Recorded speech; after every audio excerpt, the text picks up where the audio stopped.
Hello and welcome to the home of the Ghost Owl, and we're continuing on with our faction focus of the vampire counts, and we're now looking at part 1 of the special unit category, looking at how the Warhammer 8th edition army book units look like, how they might play in Warhammer The Old World, even though we know vampire counts are getting these index/legendary rules.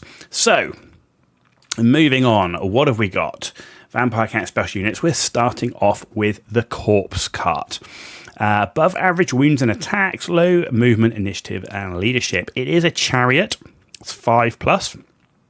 Its crew is a Corpse Master drawn by the Restless Dead with the option for a spear.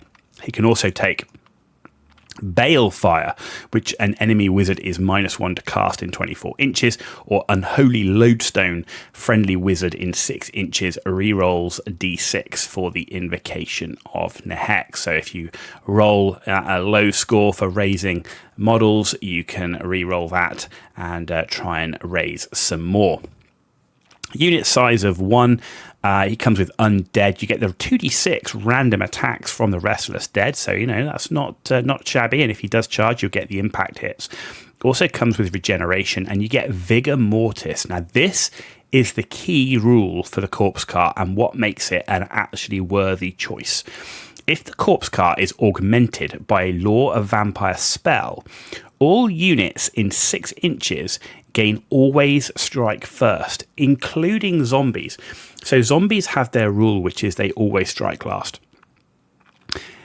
This rule, Vigor Mortis, doesn't just cancel out the always strikes last. It actually makes the zombies always strike first. So that is absolutely amazing. The downside is the movement. It's the same movement as zombies, right? It's not moving very fast. But if it's only got to keep pace with your infantry, that's not a problem. So it's 90 points in the center of the army. Could really help out the lackluster line infantry. Can make Graveguard ferocious because it can make them always strike first as well. And with Killing Blow on that unit, that's pretty nice.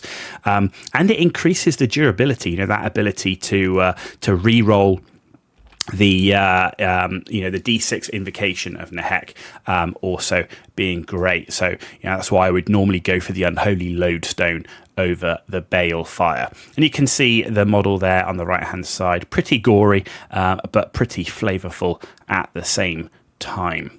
And that is the Corpse Cart.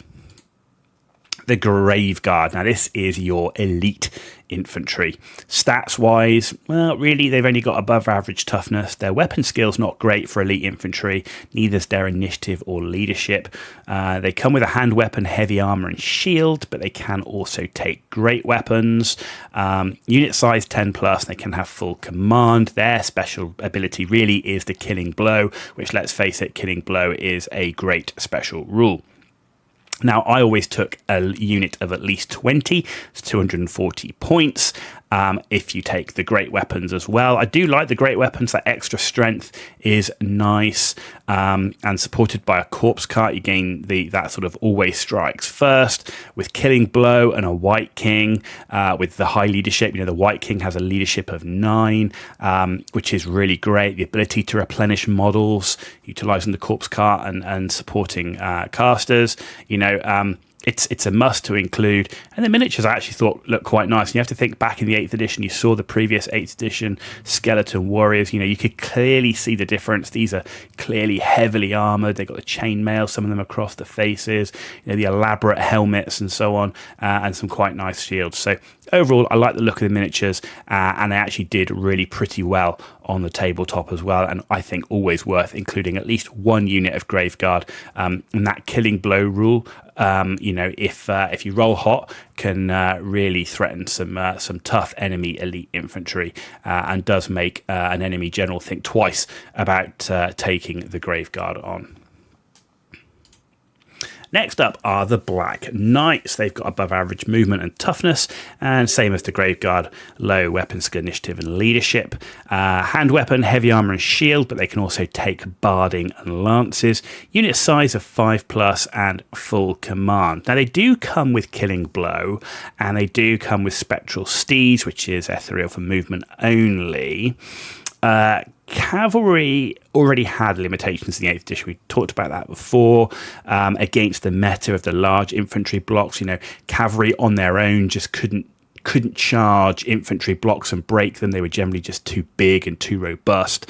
So it just really wasn't worth the points, especially considering that with barding and lances, they become 26 points a model. There were just basically better options in the special category, So when you've got this kind of, it is a mediocre cavalry. They're not heavy cavalry. They're not putting out a huge amount of damage.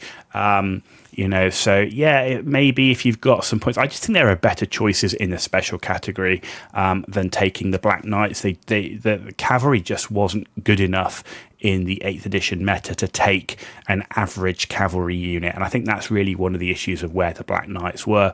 Let's hope that cavalry are more impactful in Warhammer The Old World. And finally, for the part 1 of the special units, we've got the Crypt Horrors. So, stats: above average movement, toughness, and attacks, low weapons, initiative, and leadership. You can see a theme here for vampire counts. Equipment-wise, a hand weapon only, and their unit size is 3+. They do get a champion, but there's no musician or standard bearer. Special rules-wise, like the Crypt Ghouls, they do get the poisoned attacks, but these guys also get regeneration of 5+. Now, they are monstrous infantry, and that, again, while Strigoi themed, which wasn't the theme I was going for, I still preferred Vargeist, which were the other monstrous infantry who can also fly and a better weapons, initiative, and leadership, and they're only 8 points per model more.